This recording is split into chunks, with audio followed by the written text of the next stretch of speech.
자, 그러면 시작하겠습니다. 넘어가기 전에 좀 양해 말씀 드릴 게 뭐냐면, 원래는 이제 여기에서 직강에서 인강을 찍었어요. 근데 전 강의 시간에 제가 온캠으로 이렇게 찍었거든요? 그럼 뭐냐면, 그때 이제 직강 찍을 때 제가 좀 실수를 많이 해가지고, 이 강의가 좀 약간 좀 잘못돼서 다시 찍고, 요번에는 이제 직강은 이렇게 해가지고 넘어가는 거예요. 직강은 그대로 이제, 동영상 올릴 거예요. 그래서 이렇게 집에서 찍은 거하고 이렇게 직각을 찍은 거 이렇게 두 개가 있으니까 그걸 좀 양해해 주시고요. 자, 그러면 이제 전공 B도 넘어갈게요. 자, 전공 B는 이제 뭐와 관련된 내용이냐면 뉴젠의 역사의식과 관련된 내용이거든요. 그래서 뉴젠의 역사의식은 이제 뭐냐 하면 자, 이 누젠의 역사의식은 이제 사회적 역사의식이야. 그러니까 이제 우리가 알고 있는 피아제 인지발달론을 반대해가지고 나왔던 역사의식이 누젠의 역사의식인데, 이 누젠의 역사의식은 피아제 이론을 반대했지만, 피아제 또 발달 단계에는 또 받아들였어. 그리고 연구 방법 같은 것들 받아들이고요. 그래서 이제 유형을 이제 네 가지로 나눴죠. 정통적 유형, 정형적 유형, 비판적 유형, 발생적 유형. 그래서 네 가지 유형을 꼭 기억을 해두세요. 예전에 객관식 기출에 나왔기 때문에 시험 문제 나올 가능성이 상당히 높아요. 예. 정통적 유형은 뭐냐면 역사의식은 시간에 따른 변화를 인정하지 않고 사회 구성원의 공통된 기원을 갖고 있다고 생각을 유지하면서 연대감을 유도하는 그런 의식을 정통적 유형이죠. 그래서 이런 것들이 이제 있는데 되게 민족주의 있죠. 민족주의 이런 걸 강조하거나 이런 공적 기념비 이런 것들을 강조할 때 정통적 유형을 이제 강조한다. 두 번째 유형은 전형적 유형이야.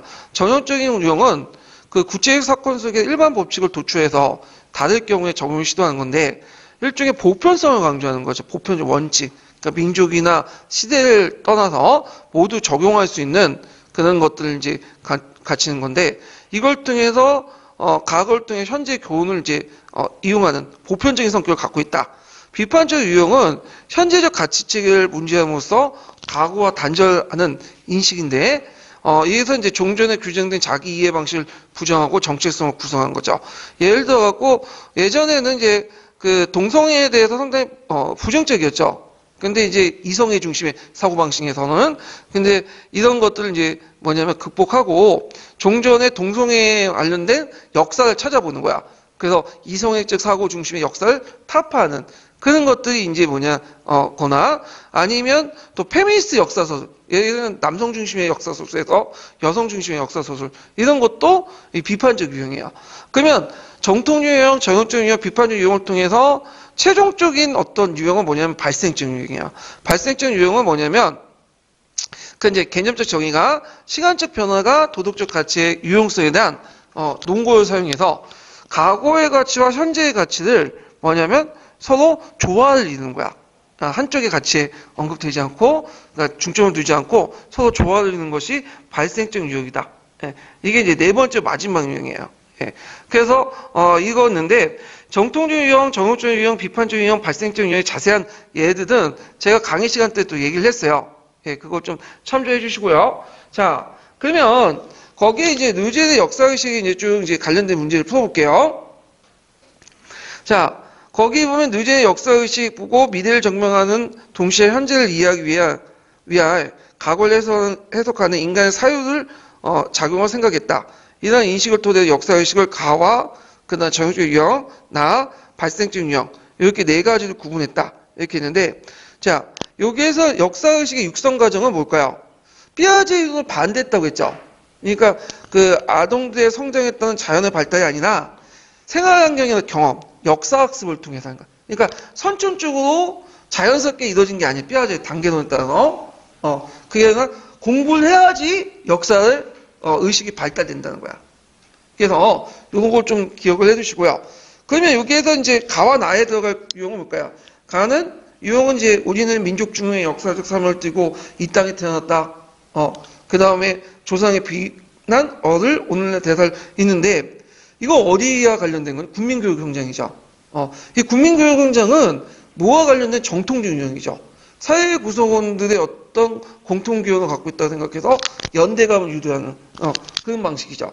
그래서 그 정통적 유형 이렇게 쓰시면 되고, 그 다음에 나의 유형은 딱 보시면 알겠지만 아까 얘기한 것처럼 그 종교의 남성 중심의 어떤 그 역사관을 비판하고 여성 중심의 역사관을 나가자. 예. 그런 것들을 이제 강조하고 있죠. 그래서 그 비판 유형 사례는 그 뭐냐면 그 비판적 유형 이렇게 쓰시면 되겠죠. 자, 그 다음에 여기에서 이제 그 리은 발생적 유형이 제공된 관점은 뭐냐? 자, 인간의 스스로 시간 속에 위치시키며 그들의 과거를 설명하는데 다양한 방식으로 통합된 관점을 제공해준다. 그러니까 과거의 가치나 현재의 가치를 한쪽에 매몰되지 않고 조화를 이루는 것이 뭐냐면 그 비판적 유형, 이제 발생적 유형이죠.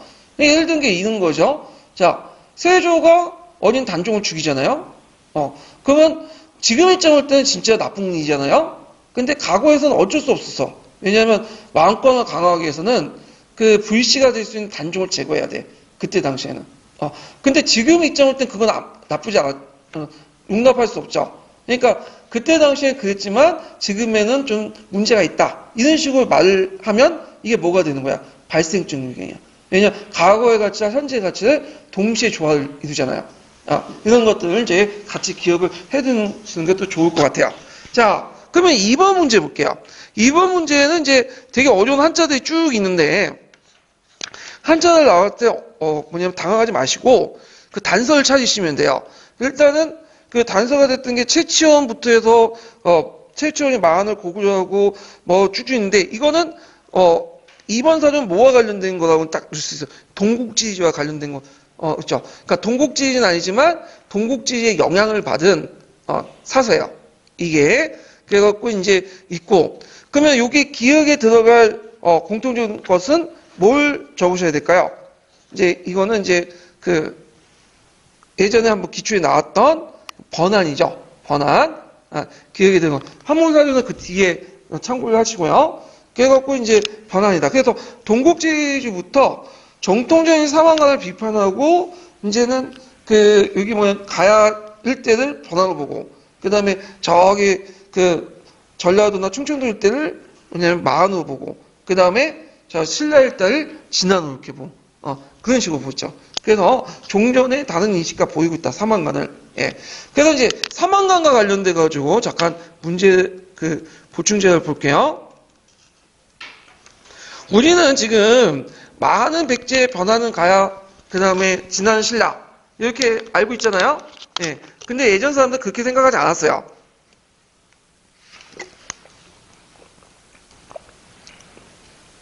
최치원은 마안을 뭘로 봤냐면 고구려 봤어. 그 다음 번안을 백제, 진안을 신라. 다 신라는 똑같이 봐요. 근데 백제와 고구려가 좀 가야 다른데, 건근은 마안은 백제, 그 다음 번안은 고구려. 동국지지에 와서야 우리가 생각하는 인식이 형성된 거야. 예. 그래서 이 동국지지 좀 기억을 해두시고, 동국지지는 지지지만 또 역사의식도 반영돼 있죠. 그래서 종전의 역사의식과 달리 이건 지리학적 관점, 성리학적 관점이 아니라 지리학적 관점으로 해갖고 한강, 인왕과 이북으로 나눠가지고 역사를 나눴다. 그래서 북부 지역은 고조선, 한사군, 부족국과 고구려 연결되고, 남부 지역 같은 경우에는 진국, 삼안, 삼국 이렇게 연결되죠. 이렇게 이제 보시면 되고요. 자, 그래서 이제 이런 그 지리학적 관점, 한강 유역을 가지고 지리학적 관점을 가지고 나눴던 인식은 누구한테 영향을 주냐면 후에 아방강역고를 쓴 정약용에도 영향을 줘요. 그래서 아방강역고도 지리학적 관점을 통해 역사를 나눴죠. 그래서 남방계 역사와 북방계 역사를 나누는데 이거는 이제 동국지에 영향을 받은 거예요. 예. 그래서 이런 것들 좀 기억을 해 두시면 돼요. 그래서 나와 관련된 사료는 뭐냐면 그 아방강역고예요. 그래서 아방강역고고, 그 다음에 그 영향을 받았던 것은 누구냐면 그 동국지이죠. 이런 것들 좀 기억을 해 두시면 되고요. 자, 그래서 이제 그 A저서와 그 다음에 나의 저서에 반영된 공통된 역사 인식은 뭐냐면 그 아까 말한 것처럼 우리나라의 고대사 체계를 한강을 경계로 하여 그 남쪽과 북쪽으로 이원책을 봤다. 그래서 성리학적 가치관이 아니라 이제 지리학적 기준을 해가지고 그 우리나라 역사를 나눴다는 게 상당히 의미가 있어요. 이 두 개 사서의 특징. 자, 그래서 이제 있고, 그 다음에 3번 문제 볼게요.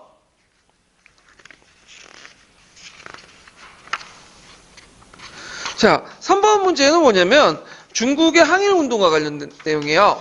그래서 이 항일운동과 관련된 내용이 예전에 기출에 나왔죠. 객관식 기출에. 그래서 나올 가능성이 좀 있는데, 자, 그럼 몇 페이지 펴보시냐면 15페이지 펴보세요. 15페이지.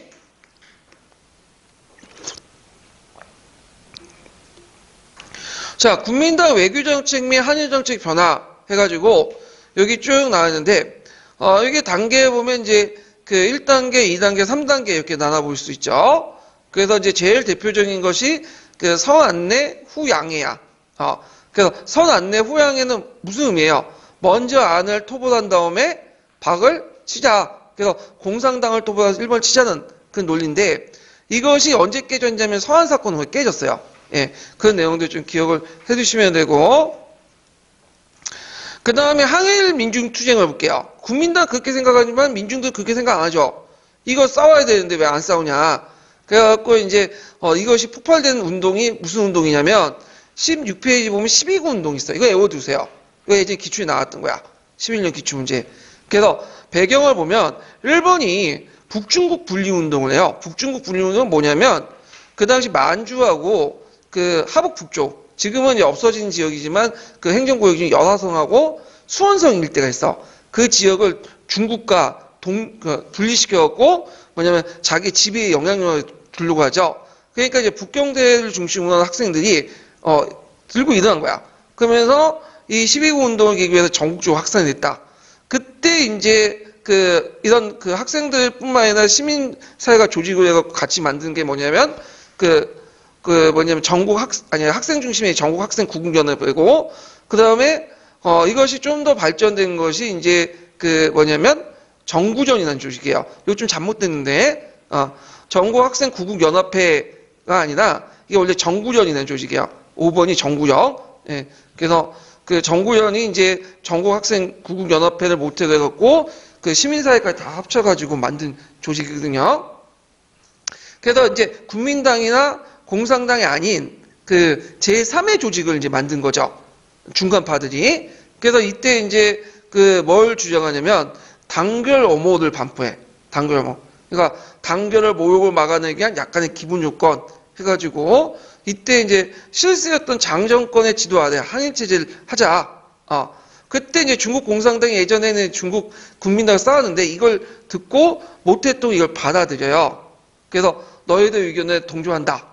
그래서 어느 정도 이제 뭐냐면 항일 분위기가 조성됐다가 서한사건이 터지고 나서 그 계기를 통해서 이제 이제 장개석도 이제 공식적으로 항일을 포명했죠. 그리고 중일 전쟁이 끝나고 시작하자마자 몇 차 국공합작이 맺어져요. 제2차 국공합작이 맺어지잖아요. 그래서 이 정구연은 좀 조직을 좀 외워두시면 될 것 같아요. 예. 그리고 전국 학생 구국연합은 이거 그 전에 있었던 조직이고요. 자, 그래갖고 이제 좀 수정해 주시고, 그 다음에 이제 공산당의 활동을 볼게요. 공산당은 이제 3단계를 통해서 이제 항일 대중운동, 항일 운동이 펼쳐졌는데, 장개석 측면에서 볼 때는 이제, 아까 이제 3단계 거쳐갖고 반장항일, 피장항일, 연장항일, 이렇게 있어요.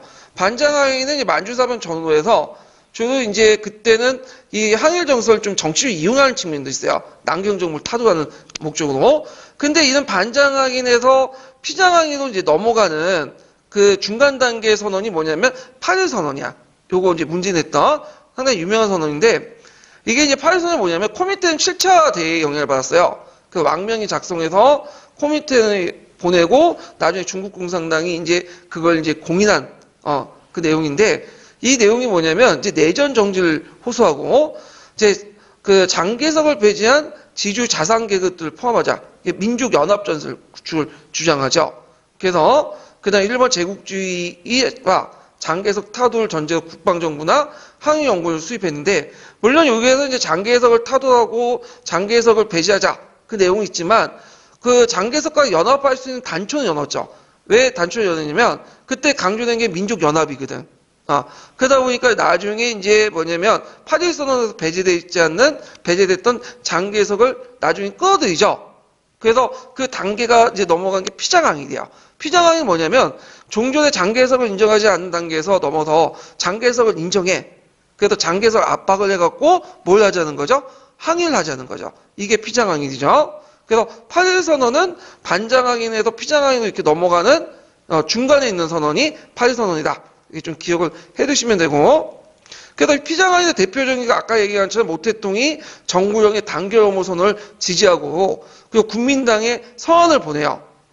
등등. 그런 식으로 해갖고 이제 하해 분위기가 조성이 된 거야. 그리고 서한 사건을 계기로 해서 3단계 넘어가죠. 이게 뭐냐면 연장항일이에요. 예, 반장항일, 피장항일, 연장항일. 이렇게 이제 좀 기억을 해주시면 돼요. 단계를. 자, 그러면 이제 3번 문제 볼게요. 다음은 중국의 항해운동과 관련된 자료이다. 작성 방법에 따라 답안을 작성하시오.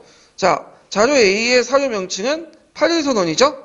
예. 그래서 8일 선언 이건 강제 중국사에 있는 내용인데 좀 기억을 해두시고 거기에 이제 소비에트와 중국 공산당이 제한된 정부가 형태가 뭐냐면 국방정부인데 국방정부는 뭐냐면 좌우 연합정부야. 근데 여기 딱 단서는 나왔죠. 뭐는 배제다? 장개석은 배제야. 아직까지는 8일 선언에서는. 자, 그 다음에 자료 B를 이제 보세요. 자료 B는 이제 뭐냐면 이거는 이제 12구 운동과 관련된 거야. 그래서 12구 운동 때 학생들이 내세웠던 이제 반대 내용이죠. 그래서 일본의 하북 지역의 분리운동 이걸 반대하는 그런 내용이 자료 B죠. 그래서 이렇게 이제 보는데 그럼 자료 1의 사료 명칭을 쓰면 8일 선언 그 내용을 보면 장개석을 배제하지만 지주 자산 계급을 포함한 폭넓은 민족 연합을 주장했다. 이렇게 보시면 되고요. 자, 자료 B와 관련된 사건 요거는 뭐와 관련된 사건이죠? 12군 사건 이렇게 쓰시면 돼요. 12군 사건. 그 다음에 이제 이렇게 있고 12군 사건보다는 이거 좀 사건이 나오니까 좀 그러네. 예, 운동이라 곤치세요. 단순히 운동이라 해야지. 운동의 명칭은 12구 운동 이렇게 쓰시면 되고 이 운동의 배경을 쓰시오. 그래서 북부 중국이 중국에서 분리되는 상태를 벌어지자 중국 전역에 이 식민지가 될지도 모르는 위기시 확산되었다. 이렇게 쓰시면 돼요. 그래서 12구 운동을 꼭 외워두시는 게 좋을 것 같아요. 기출에 나왔던 거니까 나올 때가 됐어요. 한 13년 나왔기 때문에 벌써 5년 지났죠. 한 5, 6년?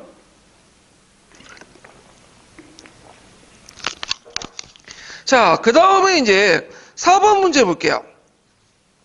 4번은 뭐와 관련된 내용이냐면 그레고리 7세하고 하이니 4세의 서인권 투쟁과 관련된 거야.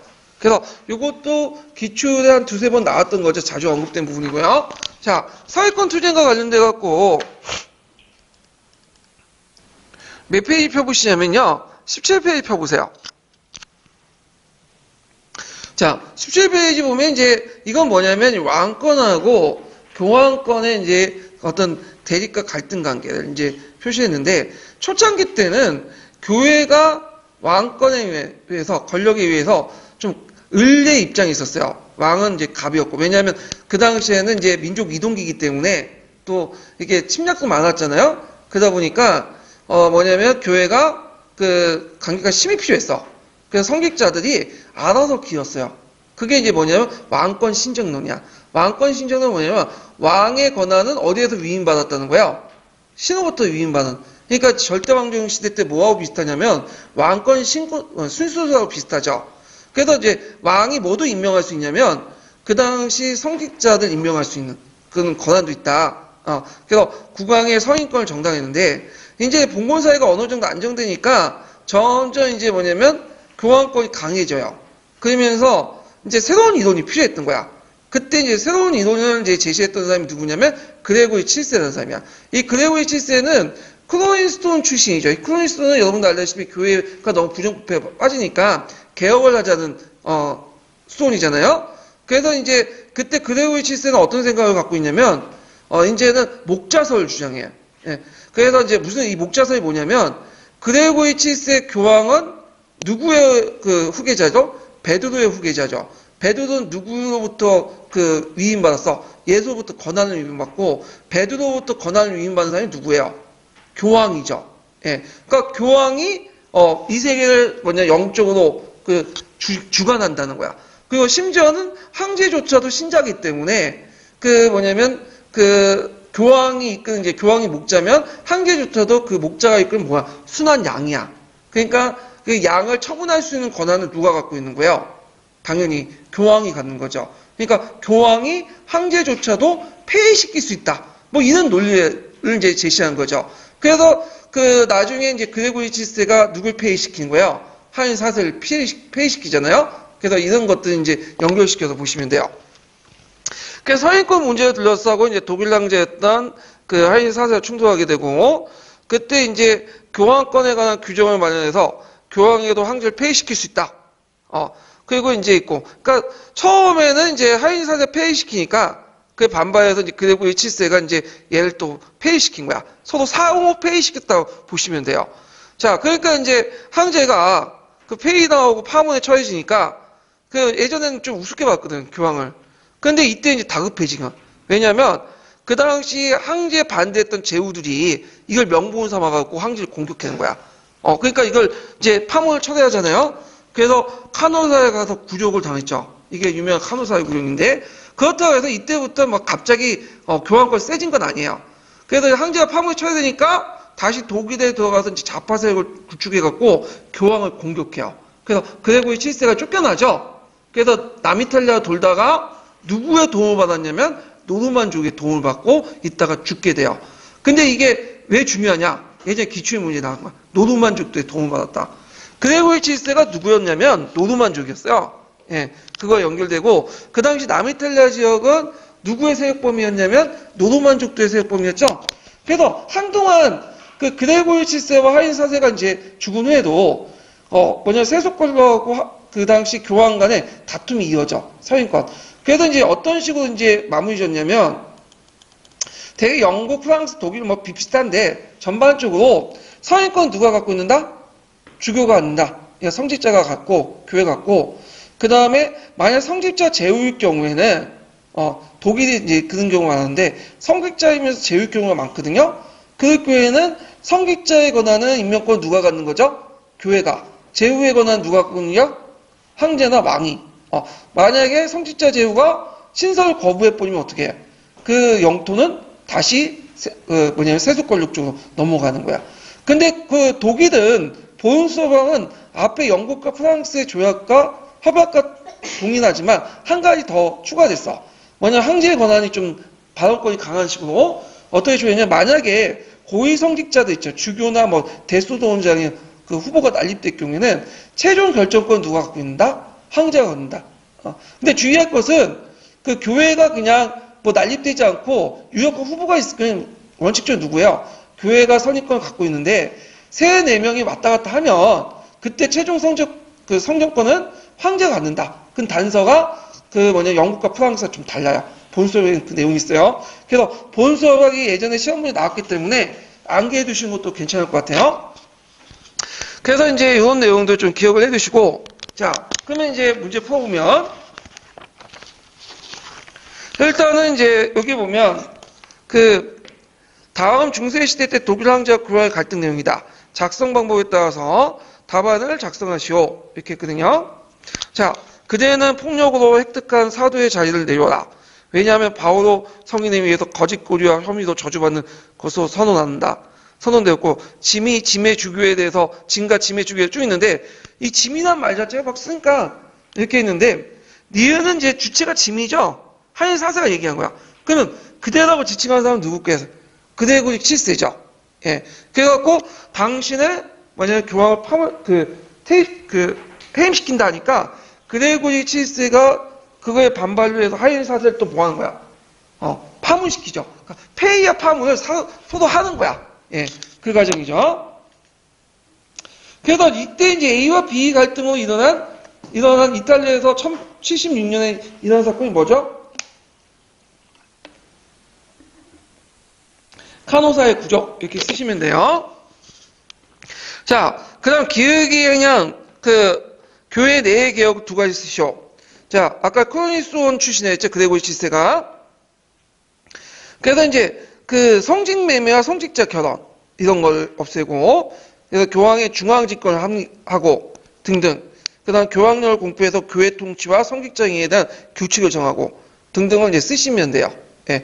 그래서 교황 안에서도 이게 그 카톨릭이 개서적 조직이기 때문에 이게 상당히 조직화돼 있잖아요. 그러다 보니까 권력을 예전에 누가 갖고 있었냐면 추기경이나 이런 사람들이 많이 갖고 있었어. 그래서 이제 공의회나 그래서 이 권한을 누구한테 집중시키려고 했냐면 교황한테 권한을 집중시키려고 했어요. 그래서 일종의 교황이 좀 중앙 집권화야. 예, 이런 거와 연결시켜서 같이 보시면 돼요. 그 다음에 기흑이 향한 교회 내의 개혁 두 가지 쓰고 기은이 디귿이 어떤 근거에 입각을 선포되는지 말해볼 것. 자, 황제 하인의 아들 하인이가 독일과 이탈리아에 있는 그의 왕국을 상실해 선언한. 그래서 그 황제에게 파멸적을 폐위시켜 버렸죠. 어떤 근거를 했는지 아까 얘기한 것처럼 교황권에 관한 규정을 새롭게 만들어서 교황에게 황제를 폐위시킬 수 있는 권한이 있다고 선언했죠. 예전에 왕권 신정론에 따라서 오히려 황제가 권한이 있다고 생각했는데 이제 베드로서대에 입각해갖고 너도 내 목자이기 때문에 내가 목자고 너는 목자가 따른 양이기 때문에 너를 이제 가르칠 수 있다. 이런 논리를 이제 제시한 거야. 이게 이제 서계에 있고 예전에 기출문제 나왔기 때문에 좀 기억을 해두시면 되고요. 그다음 기획과 니은의 중요한 갈등 문제가 후에 독일에서 어떻게 해결될 서술하시오. 어떤 내용을 써야 될까요? 보름 써라는 내용을 쓰시면 되겠죠. 교황이 사제를 종교적 직무를 임명하는 배타적 권리를 갖는다. 종교적 권위를 상징하는 반지가 쭉 있는데 애워서 쓰시면 돼요. 제가 다 얘기하기는 좀 힘들고. 그 다음에 이제 5번 문제 볼게요. 자, 5번 문제 뭐와 관련된 내용이냐면, 조선시대 한약과 관련된 내용이에요. 한약과 관련된 내용 문제 시험 문제 자주 나오죠? 그래서, 잠깐 이제 있는데, 보충 페이지 18페이지 잠깐 펴보세요.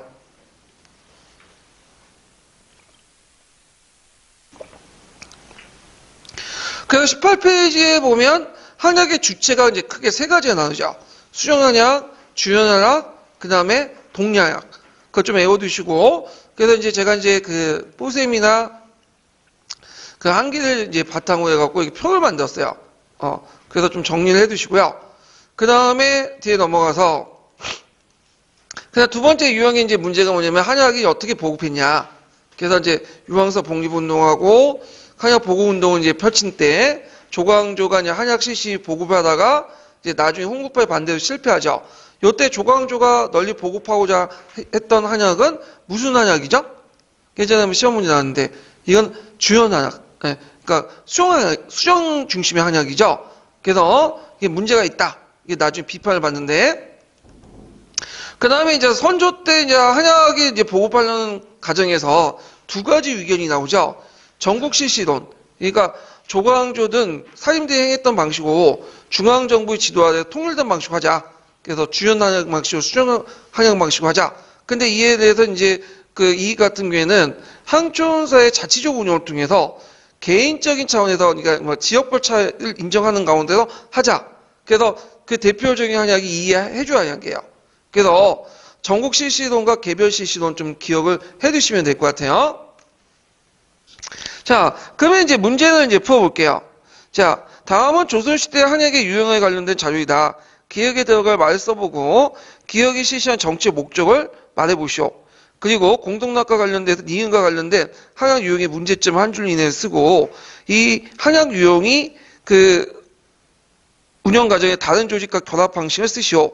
자, 일단은 가해 기억에 들어갈 중종 실력에 하는 기억에 들어갈 건 예전에 한번 시험 문제 나왔죠. 무슨 한약이죠? 주연 한약 또는 수영이 주관했기 때문에 수영 한약. 예, 이런 것들이죠. 자, 그 다음에 이제 있고 수영 한약 주연의 정치적 목적이 뭐예요? 중앙정부가 고용련이나 면리제 강화 같은 항청 교화 정책 때문에 실시한 거야.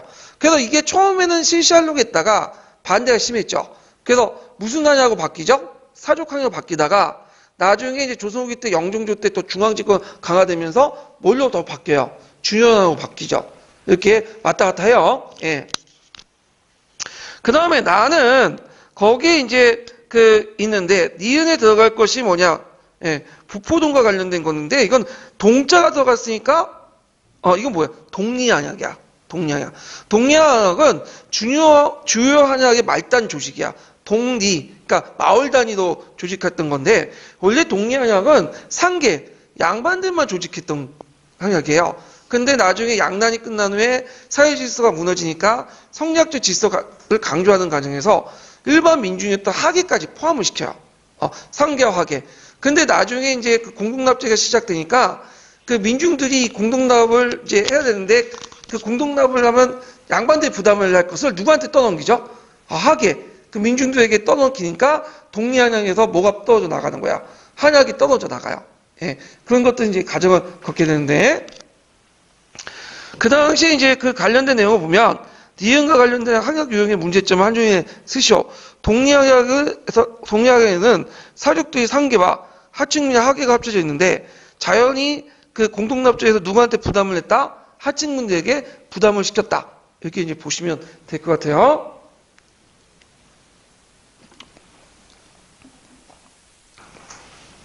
그 다음에 그 독립한약뿐만 아니라 다른 한약도 한약 자체가 한쪽 구약이죠. 그러다 보니까 이제 정통적인 어떤 그 계교약과 또 바탕에서 결합이 돼. 왜냐 한약 자체가 한약 구약이기 때문에 한약을 유지하려면 뭐가 필요해? 재정적인 어떤 지원이 필요하잖아요. 그러다 보니까 예전에 있었던 계와 연결돼 있다. 이렇게 좀 보시면 돼요. 정통적인 그 총납 공동체와 연결됐다. 이렇게 보시면 되고. 자, 그 다음에 6번 문제 볼게요. 6번. 자, 6번은 다음한 소련 정치가 연설 내용이다. 자, 이 정치가의 누구이며 기획과 관련된 정책을 두 가지 쓰시오. 그리고 니은과 디귿에 관련된 개혁 내용을 두 가지 말해보시오. 그리고 디귿의 영향으로 니은에 해체된 계기를 말해보시오. 이렇게 했는데 여기 뭐 페레스트로이카나 글라스노스가 나오니까 누구겠어요? 정치가는 고르바초프죠. 이렇게 쓰시면 되고 그 다음에 여기 기획과 관련된 정책 두 가지 쓰시오. 고르바초프의 이제 그 뭐냐면 외교 정책, 그 당시 미국의 대통령 레이건과 핵미사일 일부 폐기에 합의했고 대대적인 군비적 감축을 이제 선언했고요. 그 다음에 아프가니스탄에서 이제 소련군이 있었죠. 그래서 이제 그 당시 소련군을 철수시켰으며 중국과의 관계 개선 시도했다. 예, 요거 외워두시면 될 것 같고요. 그 다음에 이제 페로스트카와 글라스노스트 있죠. 그 예전에 기출문제 나왔던 거죠. 그래서 개혁과 개방 정책 요거 꼭 외워두세요. 예, 이거 진짜 나올 가능성이 있어. 그래서 개혁은 중앙정보를 통제를 완화하고 축소하는 대신에 현장 관리자에게 어떤 결정과 책임을 증가시켜 국가관리의 공정과 생산 증대를 도모하고 노동자의 임금도 생산량과 노동력에 따라 자주의 결정하고 등 하고 그 다음에 집단농장제를 폐지하죠. 그 인형 농산물 자유시장에 갖다 팔 수 있도록 했고요. 그 다음에 이렇게 있고 그 니은의 개혁은 이제 그 개방정책이죠. 표현의 자유를 허용하고 반체제에 대한 박해를 중지하고 유대인들 이주의 자유를 허용했다. 자, 여기에서 유대인들 이주의 자유를 허용했다는 좀 초점을 맞춰야 되는데 보통 우리가 유대인이 제일 박해한 나라 딱 하면 히틀러 독일인지 알죠? 근데 역사적으로 볼 때 유대인을 제일 박해한 나라는 독일 아니라 러시아예요. 예. 그래서 러시아는 제정 러시아 때부터 그 박해를 했고 특히 이제 그 히틀러 그하고 싸웠던 그 누구야? 스탈린도 유태인을 싫어했어요. 이 사람도. 그래서 유태인들에게 그 다른 곳에 이주하는 걸 금지시켰어. 그러다가 이걸 나중에 고르바초프 때 푼 거야. 하도 유대인들이 러시아나 이런 데서 박해를 받다 보니까 그 당시 그 유대인들이 세운 나라가 어떤 나라냐면 이스라엘이에요. 그러니까 홀로코스트에서 박해받은 유대인들이 세운 나라가 아니라 대개 이슬람을 세웠던 벤구리온이나 그런 사람들은 어디에서 건너왔냐면 그 예전 동유럽이나 러시아에서 건너왔던 사람들이야. 예. 그래서 이런 거 연결시켜서 좀 같이 기억을 해두시면 될 것 같아요. 자, 그래서 있고 그 다음에 디귿의 영향으로 그 글라스노스의 개혁으로 니네 해체계가 됐다. 활기 넘치는 영방으로 전환. 이게 원래 의도하진 않았지만 역사의 수혜받기가 그다음 글라스노스 같은 개혁 개방 정책을 통해서 소련 영방이 어떻게 돼요? 해체됐죠. 그게 이제 시발점이 됐던 것이 발트 삼국의 그 독립이죠. 발트 삼국이 어디냐면 라트비아, 리투아니아, 에스토니아요. 원래는 1차 세계대전 때 독립된 국가였어요. 그러다가 이제 스탈린이 2차 세계 직전에 2차 세계는 이제 도중에 욕을 먹었죠. 왜 먹었어요? 그 레닌그라드 쪽 나가는 그 뭐냐면 병창로를 좀 더 넓히려고 나중에 히틀러가 공격할 때 병창로를 좀 길게 만들려고 이 상국을 먹었던 거야. 그래가지고 이때 이제 뭐냐면 개혁개방 정책을 통해서 분위기가 하면서 90년대 독립을 했고 이걸 계기로 해서 각 소련 연방이 해체돼 나가요. 예. 그리고 러시아가 지금도 그 중에 이제 소련 연방 중 제일 큰 데가 뭐야? 러시아 공화국이죠. 예. 이런 것들 좀 기억을 해주시면 되고요. 자, 그러면 소련 정치가 관련된 보충 자료를 잠깐 볼게요. 몇 페이지를 보시냐면 이게 어디 있나? 내가 이걸 적어놨나? 아, 예전에 한 것 같네. 후슈프 할 때. 예. 그건 넘어갈게요. 예. 그때 한 것 같은. 일단 이제 넘어가고. 자, 그 다음에 이제 쭉 넘어가서 7번 볼게요. 7번은 뭐와 관련된 내용이냐면, 그, 강주 학생 항일운동하고 이런 것들, 이제 60만세 운동. 60만세 운동과 강주 학생 운동 누가 주도했죠? 학생들이 주도했죠. 학생들이. 예. 그래갖고 이제 있는데, 그러면 이제 요와 관련된 내용을 이제 좀, 보충 페이지 잠깐 볼게요. 몇 페이지 펴보시냐면 20페이지 펴보세요.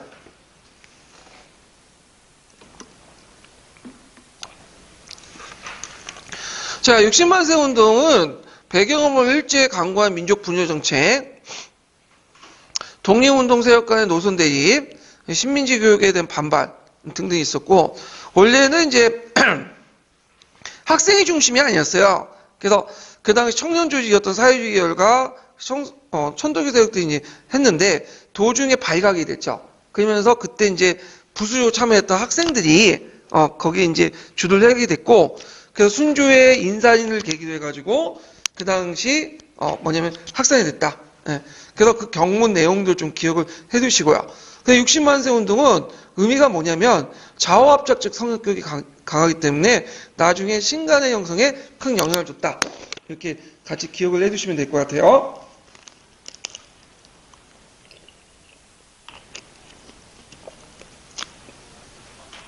그 다음에 강주 학생 항일 운동 볼게요.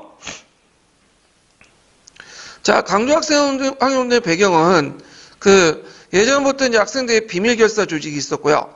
그 전부터 20년대 동맹후학들이 이제 빈발했었고, 그리고 이거는 이제 그 뒤에, 그 민족 유일당 운동 뒤에 만들어진 거죠. 신간회가 결성됐다. 그래서 발단은 일본 남학생의 그 한국 여학생 신홍사건 때문에 일어났고, 그때 이제 주장했던 것이 이제 신민지 교육철폐, 일제타도, 민족해방, 이런 것들을 주장했다. 그래서 이제 있고, 그 다음에 이때 이제 신간회를 이제 지원했죠.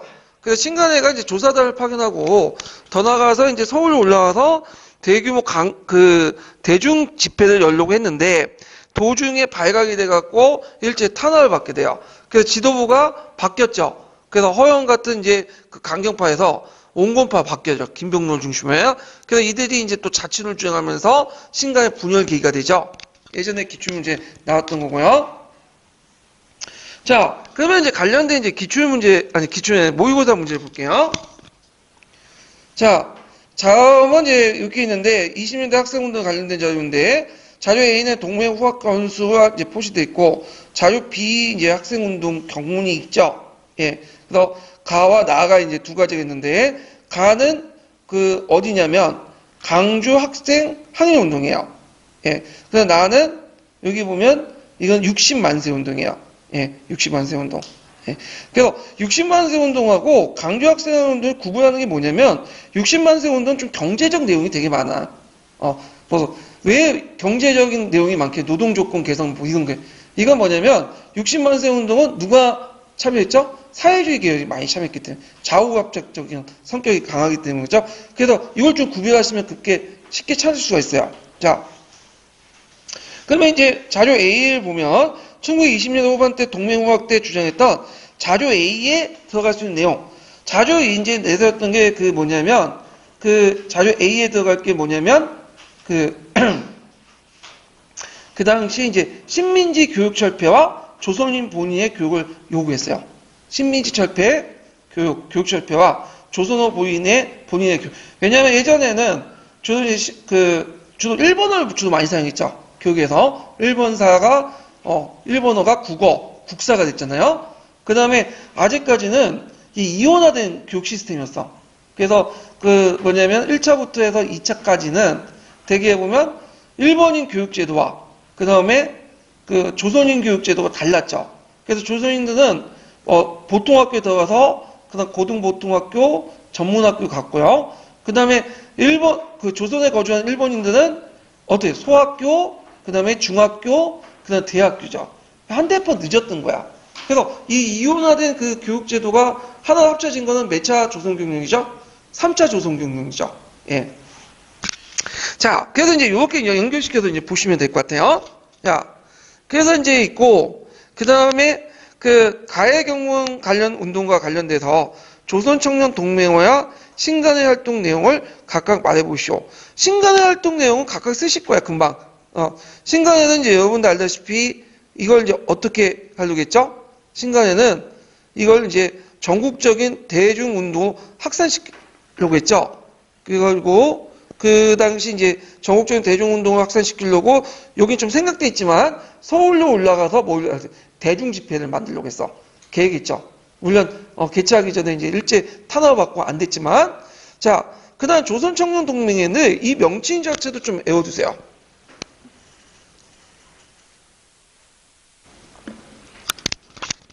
이 단체는 좀 생소하겠지만 여러분들 30대 초중반 때 근현대 선택하신 분들은 좀 눈에 익숙한 단체예요.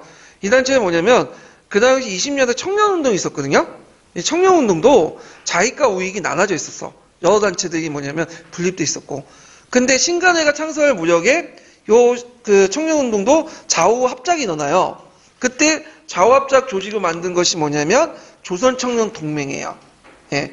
그래서 있는데 이 조선청년동맹회에서 전국의 청년학생 단체에 참여를 호소했어요. 생소한 거 같죠? 교과서에 있는 거 어려운 거 아니에요. 교과서에 있는 거 그대로 냈어. 예. 그래서 같이 외워두세요.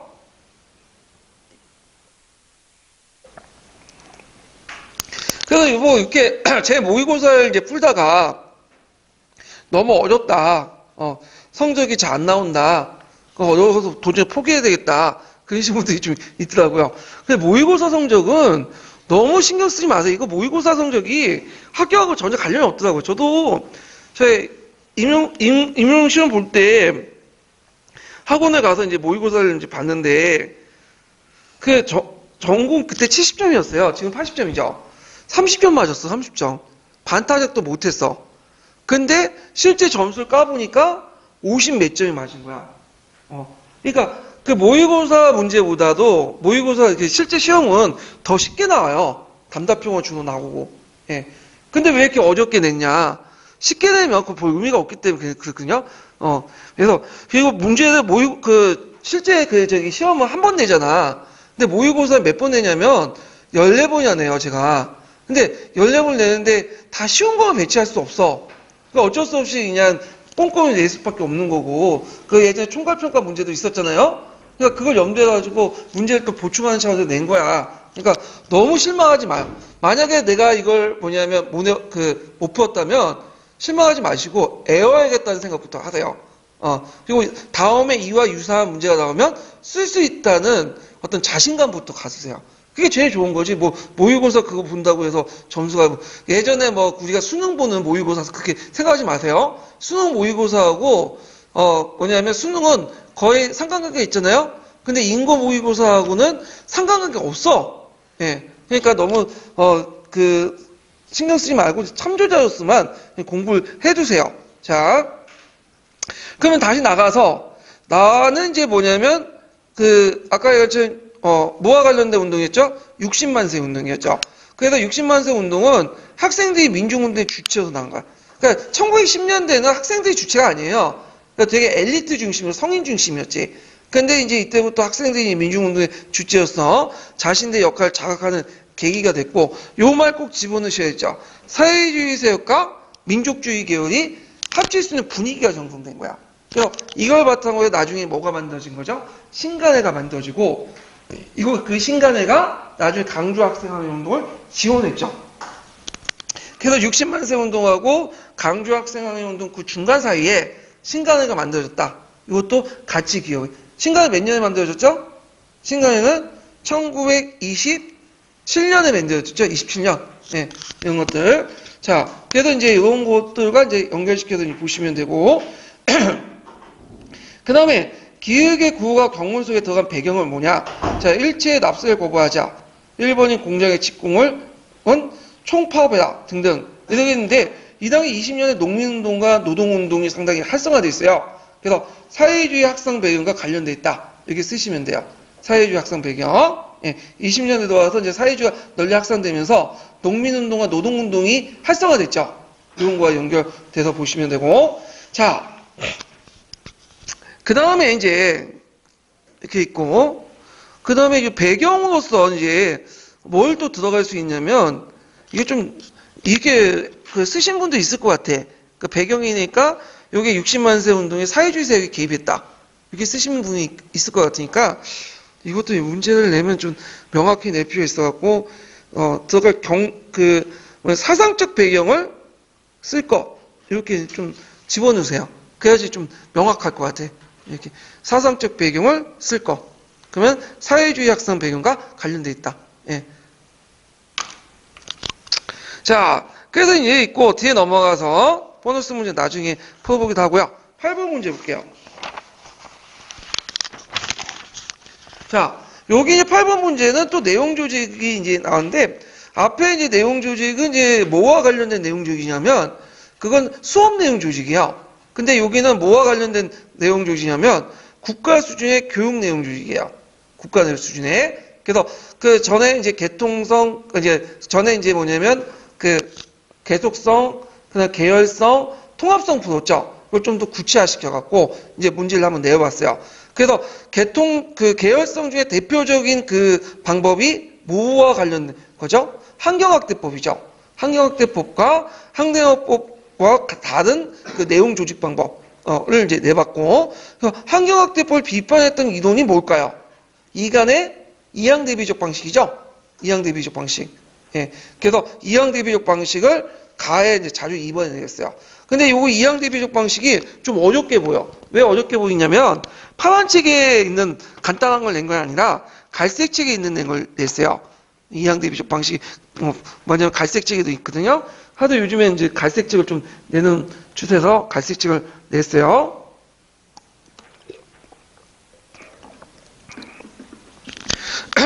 그러면 이제 문제 풀어보면, 자, 일단 이제 그 8번과 관련된 게 환경학대법하고 이항대비적이니까 문제 풀어보기 전에 이거 보충자료부터 봐야 되겠네요.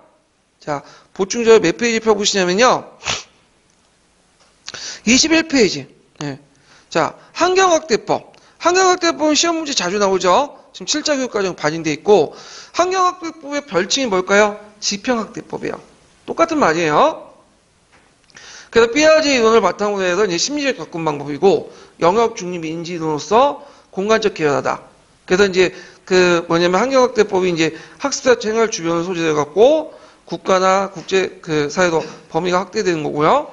그 다음에 이제 그 내용들 이제 조직 방법도 이제 참고를 해주시고, 그 다음 환경학대법에 따라서 나중에 사이트의 역사의식 발달에도 반영이 됐죠. 그래서 그 순서, 고금상의식, 변천의식, 인가의식, 시대의식, 발전의식 외워두세요. 예. 근데 어떤 분은 이러다 고금상의식이냐, 상이의식이냐, 똑같아요. 예. 그러니까 상위도 되고, 상이도 돼. 예. 상이도. 그래서 이제 이거 똑같이 외워두시고, 그 다음에 영역고유인지론자들이 이걸 되게 비판했죠. 또 외워두세요. 예. 영역고유. 그래서 요거 외워두시고, 그 다음에 이제, 그리고 그 영역고유인지론 중에 대표적인 사람이 이간인데, 이간이 지평학대법, 환경학대법 비판했죠. 그 이간의 비판 내용이 뭐예요? 가르치는 방법만 다르냐면 무슨 내용이든 가르칠 수 있다. 그러면서 제시한 게 뭐냐면 이항대비적 방식이에요. 그래서 이항대비적 방식은 이제 삐아제 인지발달론을 이제 비판하면서 나왔는데, 거기에서 이제 그 이간은 역사 이해 단계에서 그 나이에 따라서 신화적 단계, 낭만적 단계, 철학적 단계, 풍자적 단계 4단계 나눴어요. 근데 주의할 것은 이 단계라는 의미가 삐아제의 의미의 단계가 아니에요. 대개만 아이들이 그 인지 발달이 아니라 삶의 경험이 좀 다르잖아요. 그러니까 그 7살 어린이는 삶의 경험이 좁을 수밖에 없죠. 근데 그 나중에 이제 성인 이상 넘어가면 이제 풍자적 단계 넘으면 삶의 경험이 올라가잖아요.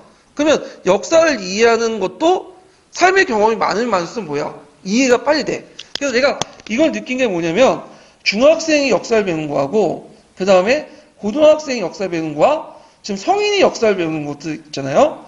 그건 누가 빨리 배울까요?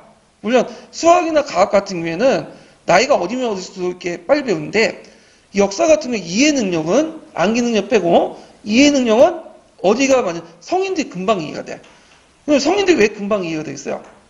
이건 인지 발달이 빨리 발달된 게 아니라 성인들이 삶의 경험이 많고 사회 경험이 많다 보니까 인간의 여러 가지 어떤 정서나 심리를 빨리 파악하잖아요. 그러니까 역사도 인간이 만든 거니까 금방 이해가 되는 거야. 그러면 이런 단계에서 이제 이런 얘기를 한 거고 그 중에 이항대비적에서 적용할 수 있는 단계는 어느 단계다? 낭만적 단계야. 꼭 외워두세요. 낭만적 단계 이항대비적 방식이 적용될 수 있다.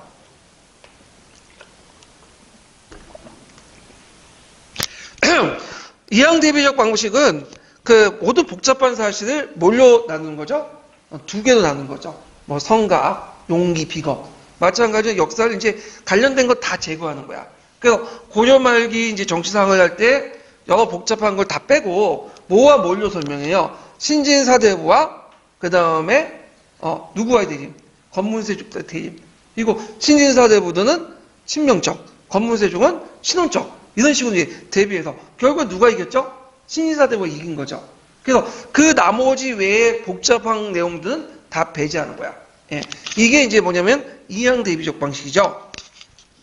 그래서 이항대비적 관련된 내용이 이제 여긴 논문이지만 그 논문을 이제 갈색지에 실어놨어요. 그래서 그 2간에 있는 이항대비적 내용들, 줄친 부분들 좀 기억을 해두시면 되고요. 이항대비적 방식이 많이 이용되는 내러티브에 많이 돼요. 근데 주의할 것은 이항대비적이 꼭 내러티브는 아니야. 내러티브 방식 중에 한 방식으로서 이항대비적 방식을 좀 응용할 수 있다는 거죠. 예, 물론 한계도 있어요. 예, 이런 것들 같이 좀 기억을 해두시면 될 것 같고요.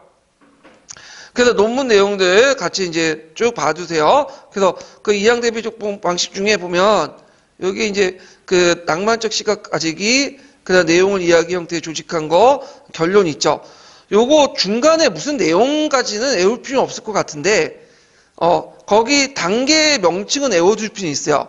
그래서 낭만적 시각 가지기가 첫 번째, 두 번째가 내용을 이야기 형태에 조직한 게 두 번째, 그다음 결론. 결론은 안 나오겠죠? 상식적으로 생각해서. 첫 번째 단계와 두 번째는 내용 명칭. 단계에 또 물어보면 명칭 물어보더라고요. 명칭. 최근 추세가 채점하기 편하잖아. 예. 그래서 그 명칭도 외우는데 내용을 이해했는데 명칭을 몰랐다. 그럼 뭐야? 틀리는 거야. 근데 내용은 모르는데 명칭은 알았다. 뭐죠? 맞는 거예요. 예. 그래서 모르시면 내용을 모르면 포기하지 마시고 나 몰라. 내용 이해 못해. 포기하지 마시고 그냥 뭐만 외워두시야? 명칭만 외워두세요. 명칭만. 예. 자, 그래서 이제 이렇게 해서 이제 좀 이항대비적 방식을 이제 쭉 봤고, 그 이항대비적 방식에 또 밑에 보면 뭐 같다 하면 남이장군이 나와요. 그래서 남이장군 관련된 내용이 있는데, 그건 이제 이 낭만적 시기에 애들한테 딱 맞는 방식이다. 그래서 이런 것들 쭉 내용이 있는데 이런 영웅적인 선화를 통해서 학생들 활동을 자극시킬 수 있다. 이런 내용들이에요. 자, 그러면 이제 문제 풀면 또 살펴볼게요. 그 다음에 이제 그 8번 문제 보면, 자, 일단 자료 1번은 이제 뭐 초등학교 1, 2학년은 생활 주변의 역사, 3학년은 고장의 역사, 4학년은 시도 중심을 한 지역사 등등등 이러는데, 자기 주변부터해서 구체적에서 추상적으로 확대되는 방식, 이 원리는 뭘까요? 쉽게 나오죠? 요거는 환경학대법 이렇게 쓰시면 돼요. 예. 그 다음에 뭐라고 또 쓰시면 되냐면 지평 뭐냐면 환경학대법의 이제 별칭이 아까 뭐라고 했죠? 지평학대법 이렇게 또 쓰시면 돼요. 그래서 그 질문하시는 분 중에 이런 말 있잖아. 이거 외에도 다른 별칭인데 이거 맞아요, 틀렸는데 맞아요. 그러니까 어떤 명칭이 있으면 별칭도 있고 여러 가지 부르잖아. 예. 그래서 또 물어보더라고요. 그래서 제가 다 답안에 모든 명칭을 다 쓸 수 없으니까 대표적인 거 쓴 거야. 예. 그러니까 기본수에 자주 쓰이는 명칭이면 맞게 해주시면 돼요. 예.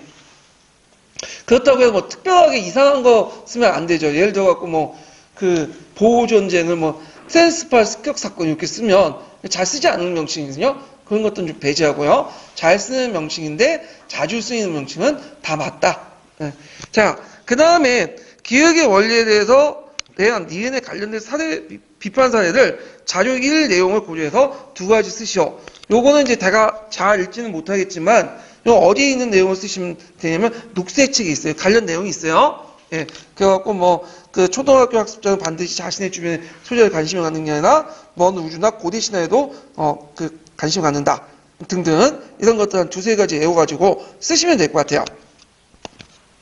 그 다음에 이 환경학대법이 이제 뭐냐면 아까 삐아제 이론을 바탕으로 두고 그러니까 영역고유인재자 입장에서는 이게 마음에 안 드는 거야. 그래가지고 여기 잠깐만요. 줄 쳐야 되는데 안 쳤네. 기억에 올린거만요. 예, 제가 잠깐 착각했어요. 그래서 그 환경학대법에 입각한 이런 대신에 니은과 디귿은 뭐냐면 환경학대법 대안 후 교육 내용을 조직하자. 그래갖고 최근에 이게 좀 반영돼 있어요. 그래서 첫 번째 방식이 중학교, 초등학교는 인문이나 사대 중심, 중학교는 통사적 방식, 고등학교는 주제나 토픽 중심. 근데 중심이죠 여기. 오타금 치고.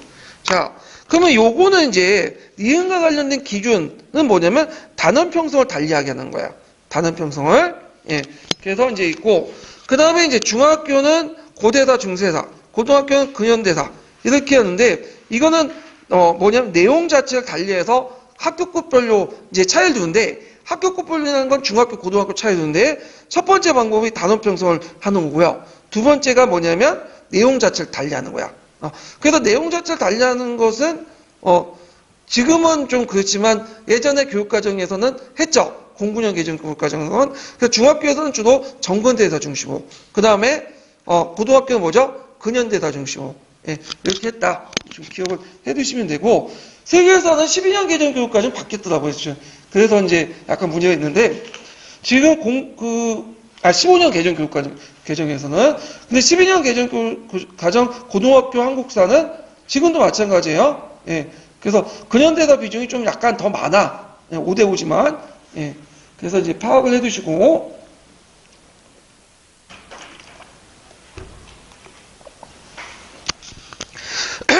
자, 그다음에 여기 보면 여기 또 어디까지 하는 거야? 박교사의 이제 말이 있는데, 자, 거기에 이제 기억의 비판 이간의 이론을 보고 이간의 주장한 방법을 이용해요. 여기 가의 수업에 들어갈 방법이 뭐죠? 이항 대비적 이렇게 쓰시면 되겠죠.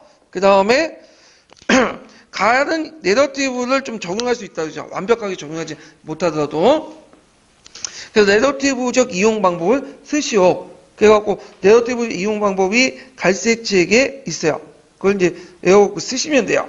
그래서 이항 대비적 이야기 내용을 선택하고 조직하는 기준이며 이항 대비는 이야기 전개의 중요한 구조적 줄거리가 된다.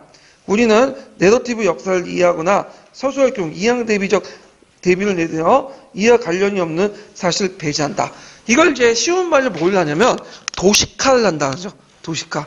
그래서 스타 강사의 특징이 뭐냐면 복잡한 걸 뭐죠? 단순화 도식화시켜. 그러니까 얘들이 이해하기 편하게. 근데 이 도식화하는 과정에서 역사 왜곡이나 이런 것들이 많이 일어나죠. 예.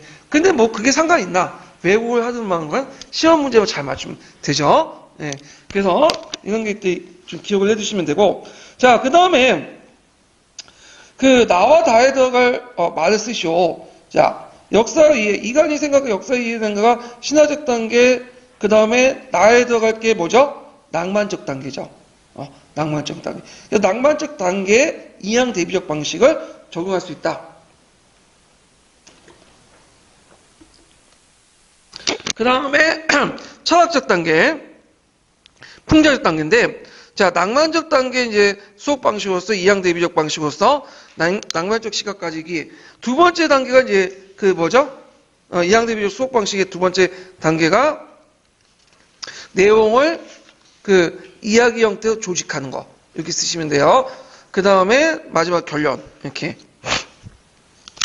그 다음에 여기 보면 이제 마지막으로 보면 비읍의 수업 기법을 사용하는 그 이유를 나단계 학생들의 보이는 의미를 이해하는 방법과 관련해 두 가지 말해보시오. 그래서 이제 수업사대에서 이제 2번을 보면 유자강이 남이가 지은 남아이십 미평국. 남아이십 미평국 중에 미자를 득자로 바뀌었다. 그래서 남아가 뭐죠? 20살 때 뭐냐면 그 평국은 뭐냐면 그 나라를 평정해야 된다. 평정하지 않으면 안 된다. 이런 식으로 얘기를 한 건데 아님 일자로 해갖고 그래서 남아가 그 20살 그때 가서 그 뭐냐면 평국을 해야지 된다. 평국하지 못하면 안 된다. 이런 식으로 얘기를 했는데 미자를 뭘로 바꿔놨냐면 득자로 바꿔. 득자로 바꾸면 의미가 바뀌어져요. 뭐냐면 남아는 20살 때, 남자는 20살 때 뭘 얻는다는 거죠? 뭐냐면 국가를 얻는다. 이건 뭐야 이거는? 나라를 평정하고 조용하게 여기는 반란을 진압한다는 거고. 그 당시 무슨 반란을 진압했어요? 이시의 반란을 진압했잖아요. 근데 요 말은 의미가 조소왕조를 뒤엎겠다는 거야. 이거를 이제 뭐냐면 누가 원래는 이렇게 말했는데 유자강이 이걸 미자를 득자로 바꿔가지고 뭐죠? 그 누구한테 꼬발린 거야? 예종한테 꼬발린 거죠. 그래갖고 이제 수청당한 거죠. 그래가지고 이제 있는데 이거는 유자강이 이제 남이라는 사람이 뭐예요? 영웅이잖아요. 이런 것을 기법을 이용하면 얘들한테 쉽게 먹혀든다는 거야. 그러면 이제 답을 이제 어떻게 구성을 하시냐면 그 당시 이때 아이들은 영웅들이 가지는 뛰어난 인간적 자질에 관심이 많으며 이야기를 좀 더 세부적 파악하려고 하고 더욱 광범위한 맥락에서 이야기해야지만 의미를 이해할 수 있고 그다음 낙서이고 간단성과 신비성을 내세울수록 뭐냐면 학생들의 지적 활동을 촉진할 수 있죠. 예, 이런 걸 쓰시면 이게 뭐냐면 좀 드라마틱하잖아요. 예. 근데 이거 부평가인데 그 부평가 내용인데 부평가 이게 역사 사실일까요? 근데